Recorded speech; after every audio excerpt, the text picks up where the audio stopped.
Now, it's really interesting. There's a think tank and research organisation called the Grattan Institute that are based in Melbourne, and they did a study recently which was published in the Sydney Morning Herald, which looked at, to what degree does the university you attend matter, right? And that was matter in terms of employability and salary earnings as well.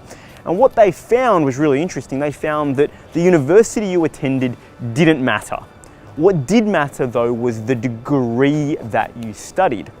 And I think this is important because, if you speak to employers, that's something that they understand themselves as well, that actually the degree matters more than the overall brand that a university may have.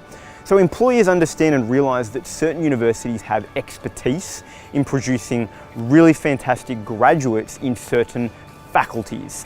And that's the really important part here. It's about the specific faculties rather than the overall brand of a university. So as an example, a university might have a fantastic overall brand, but they might actually suck at a particular faculty and discipline. And employers may not actually want to hire graduates from that university as much because the university doesn't have a specialization or an expertise in that area. So, for example, UTS as a university is fantastic and has an amazing reputation for engineering graduates. So does Wollongong University. On the flip side, Macquarie, where I'm today, has a really fantastic reputation for producing fantastic psychologists and actuaries and geologists.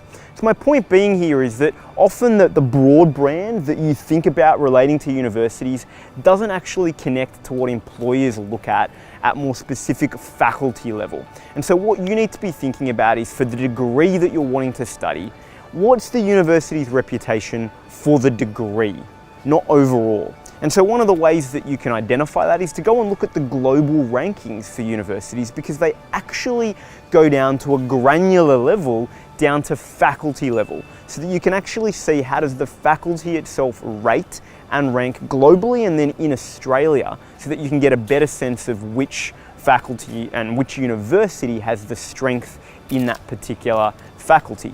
Now, of course, the next best thing and perhaps even more important is see if you can go and speak to some employers. Find out from them, okay, is there a university that they tend to prefer because of the type of graduates that university produces?